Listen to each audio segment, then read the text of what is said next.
नमस्ते दोस्तों, ये वीडियो में हम लोग जानेंगे कि किस तरीके से आप लॉन्ग टर्म के लिए एक बेस्ट स्टॉक सिलेक्ट कर सकते हैं जिसके थ्रू आपको एक मल्टी बैगर रिटर्न मिल सकता है। मुझे बहुत सारे रिक्वेस्ट आ रहे थे कि लॉन्ग टर्म के लिए आप एक अच्छा सा स्टॉक सिलेक्शन का वीडियो बनाओ, तो उसके लिए आज ये वीडियो मैं आपके लिए बना रहा हूँ। तो सबसे पहले आपको जानना पड़ेगा दोस्तों, मार्केट में किस तरीके का ट्रेडिंग होता है। मतलब अगर आप ट्रेडिंग के हिसाब से देखो तो होल्डिंग का जो ड्यूरेशन रहता है, होल्डिंग के ड्यूरेशन के हिसाब से तीन टाइप के ट्रेडर मार्केट में हमेशा इन्वॉल्व रहते हैं। तो आपको पहले समझना पड़ेगा कि आप कौन से टाइप के ट्रेडर होते हो। पहला टाइप का जो ट्रेडर होता है उसको बोलते हैं इंट्राडे ट्रेडर। इंट्राडे ट्रेडर का मतलब क्या होता है, उसका जो बाय और सेल का ड्यूरेशन जो रहता है वो लेस देन 1 डे रहता है। दूसरे टाइप का जो ट्रेडर रहता है उसको बोलते हैं स्विंग ट्रेडर। स्विंग ट्रेडर का जो होल्डिंग का ड्यूरेशन रहता है वो लेस देन वीक रहता है, मतलब वो आज खरीद के 2-3 दिन बाद, 1 वीक के बाद माल को बेचता है। और तीसरा टाइप का जो ट्रेडर रहता है उसको हम लोग इन्वेस्टर बोलते हैं।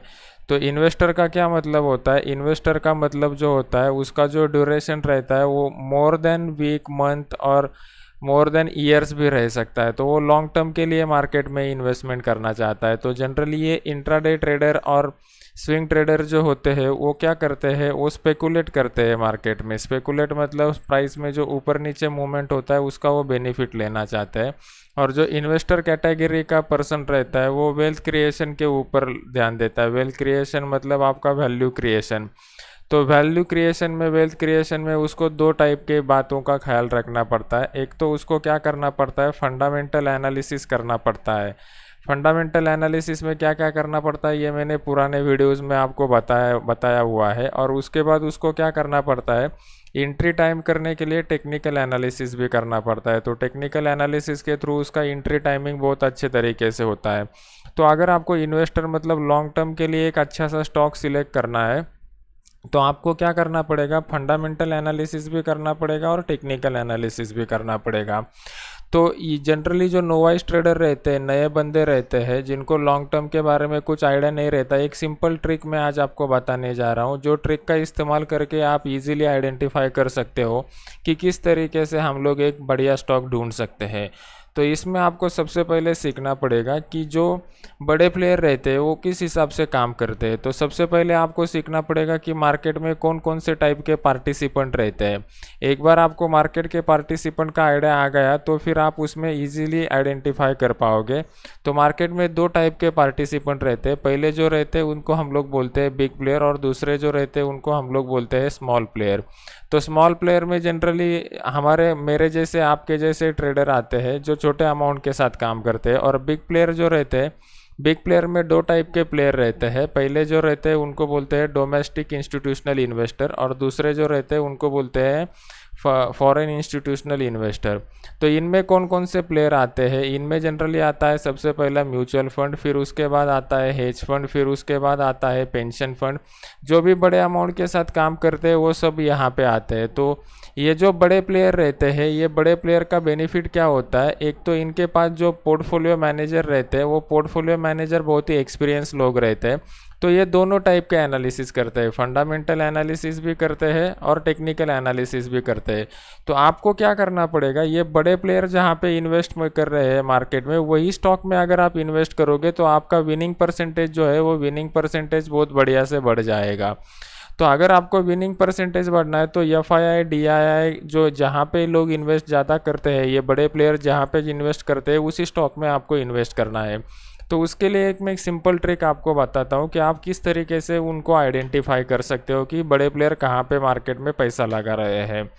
तो उसके लिए आपको क्या करना पड़ेगा, जो ट्रिक मैं अभी आपको बताने जा रहा हूँ उस ट्रिक को आपको फॉलो करना पड़ेगा।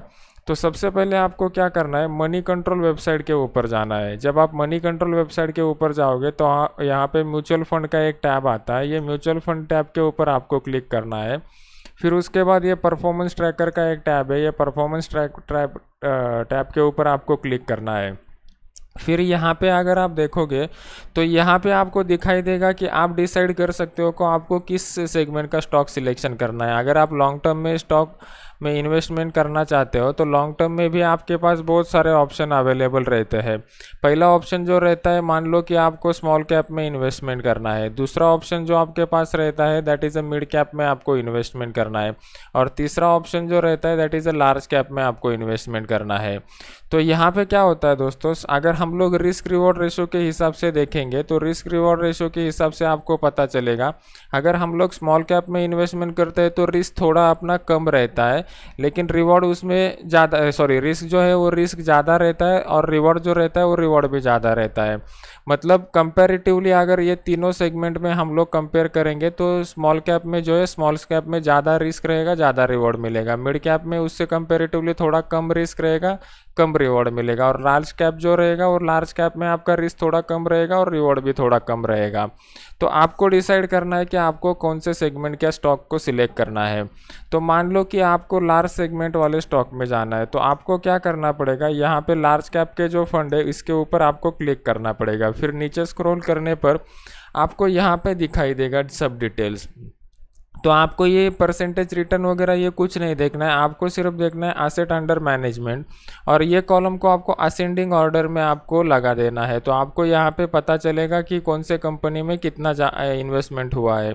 तो अभी अगर आप यहाँ पे देखोगे तो सबसे ज़्यादा मतलब ये 18,891 करोड़ का इन्वेस्टमेंट जो हुआ है वो ICICI prudential blue chip fund में हुआ है। तो आपको क्या करना है, इसके ऊपर राइट क्लिक करके एक नया टैब खोलना है। तो नया टैब जब आप खोलोगे तो यहाँ पे आपको नीचे जब स्क्रॉल करके जाओगे तो यहाँ पे उनका पोर्टफोलियो दिखेगा। तो पोर्टफोलियो के ऊपर आपको क्लिक करना है। तो पोर्टफोलियो के ऊपर जब आप क्लिक करोगे तो यहाँ पे आपको उनके टॉप 10 होल्डिंग्स आपको दिखाई देंगे। तो ये टॉप 10 होल्डिंग्स देखने के बाद आपको पता चलेगा कि उन्होंने अपना टोटल एसेट में से कितना पैसा कौन से कंपनी में लगाया हुआ है। अगर आप यहाँ पे देखोगे तो आपको पता चलेगा कि ये जो कंपनी के पास ऑलमोस्ट 19,000 करोड़ का इन्वेस्टमेंट है, उसमें से ऑलमोस्ट 9.21% मतलब 10% के करीब इन्वेस्टमेंट उन्होंने अकेले HDFC बैंक में लगाया हुआ है। तो इस तरीके से आपको पता चलेगा कि वो जो बड़े प्लेयर है, जो म्यूचुअल फंड वाले हैं, उन्होंने कौन से कंपनी में कितना पैसा लगाया हुआ है। तो आपको एक सिंपल हैक इसमें क्या यूज़ करना है, सबसे पहले आपको क्या करना है, सबसे पहले आपको ये टॉप 5 कंपनीज़ को निकालना है जिसमें सबसे ज़्यादा इन्वेस्टमेंट लगा हुआ है, लोगों का सबसे ज़्यादा पैसा लगा हुआ है। तो यहाँ पे आपको वो एसेट अंडर मैनेजमेंट का जो टैब है इसमें आपको पता चलेगा कि कौन से कंपनी में कितना पैसा लगा हुआ है। फिर इंडिविजुअली आपको हर एक के ऊपर क्लिक करके देखना है और हर एक का जो टॉप 10 इन्वेस्टमेंट का है वो टॉप 10 इन्वेस्टमेंट आपको देखना है। तो जब आप ये कंपनी के ऊपर राइट क्लिक करोगे और नया टैब खोलोगे तो नए टैब खोलने के बाद आपको क्या करना है, यहाँ पे जाके पोर्टफोलियो के ऊपर क्लिक करना है और यहाँ पे आपको देखना है कि कौन से कंपनी में कितना पैसा लगा हुआ है। तो इस तरीके से आप आइडेंटिफाई कर सकते हो कि कौन से कंपनी में कितना पैसा लगा हुआ है। फिर आपको क्या करना है, ये पहले आपको 5 टॉप के फंड ढूंढने हैं, 5 टॉप के म्यूचुअल फंड ढूंढने के बाद उसके बाद क्या करना है, उसमें से आपको ऐसे 5 कंपनीज ढूंढने हैं जिसमें सबसे ज़्यादा इन्वेस्टमेंट उन्होंने लगाया हुआ है और उन्होंने जिस 5 कंपनीज में आप इन्वेस्टमेंट लगाया रहेगा उसमें से वो 5 स्टॉक को आप सिलेक्ट कर सकते हो। अभी ये हो गया स्टॉक सिलेक्शन का। अगर उसके बाद आपको नेक्स्ट स्टेप में जाना है दोस्तों, तो नेक्स्ट स्टेप में आपको क्या करना पड़ता है, मान लो कि आपने स्टॉक सिलेक्ट कर लिया कि कौन से स्टॉक में इन्वेस्टमेंट करना है, ये तो आपको ट्रिक समझ में आ गया। फिर उसके बाद का जो स्टेप होता है तो उसमें क्या होता है, पहले स्टेप में हम लोगों ने स्टॉक सिलेक्शन कर लिया, तो स्टॉक सिलेक्शन करने के बाद नेक्स्ट स्टेप जो आता है और नेक्स्ट स्टेप आता है एंट्री कब करना है, एंट्री कौन से रेट पे करना है, that is the most important thing. फिर होल्ड कितने टाइम तक करना है, होल्ड कौन से टाइम तक करना है, that is the next important thing. और सबसे लास्ट में आता है एग्जिट कब करना है। तो अभी ये वाले वीडियो में मैंने आपको स्टॉक सिलेक्शन का ट्रिक बता दिया कि FII DII का इंटरेस्ट कौन से स्टॉक में है, ये आप कैसे आइडेंटिफाई कर सकते हो। और ये आइडेंटिफाई करने के बाद आप आने वाले वीडियोज़ में मैं आपको बताऊँगा एंट्री, होल्ड और एग्जिट के बारे में। तो यहाँ पे एक बात और मैं आपको दोस्तों बताना चाहता हूँ कि ये जो अपना टेलीग्राम का चैनल है, ये टेलीग्राम के चैनल में मैं यहाँ पे फ्री में टिप्स देता हूँ। यहाँ पे अगर आप देखोगे तो ये फ्री वाला सर्विस है जहाँ पे 29,000 से ज़्यादा लोग जुड़े हुए हैं और यहाँ पे मैं लाइव मार्केट में फ्री में टिप्स देता हूँ। जैसा कि मैंने कोलपाल का एंट्री प्राइस बता दिया था, स्टॉप लॉस बता दिया था, इसके ऊपर मैं खुद भी ट्रेड करता हूँ, मेरे खुद के अकाउंट का भी मैंने रियल ट्रेड प्रूफ डाला हुआ है और मेरे यहाँ पे टिप्स के ऊपर यहाँ पे लोग फ्री में भी जो टिप्स मिलते हैं उसके ऊपर भी ट्रेड करके कितना पैसा कमा रहे हैं ये भी मैंने यहाँ पे दिखा दिया है। तो ये जो सर्विस है यहाँ पे कम्प्लीटली फ्री सर्विस है। जैसे कि यहाँ पे आप देख सकते हो कि लोगों ने फ्री में से टिप्स लेके 13 हज़ार तक का प्रॉफिट बनाया हुआ है। यहाँ पे मैंने 2 सिग्नल दिए थे, दोनों ही प्रॉफिट में आ चुके थे। तो ये जो टेलीग्राम का लिंक है, टेलीग्राम का लिंक मैंने नीचे डिस्क्रिप्शन के बॉक्स में दिया हुआ है। ये कम्प्लीटली फ्री सर्विस है, आपको चाहिए तो आप इसे ज्वाइन कर सकते हो। फिर नेक्स्ट वाला जो एजुकेशनल वीडियो है दोस्तों, ये एजुकेशनल वीडियो में नेक्स्ट वाला ये जो अपना यूट्यूब का चैनल है नयन पोखरकर के नाम से, यहाँ पे डालने वाला हूँ।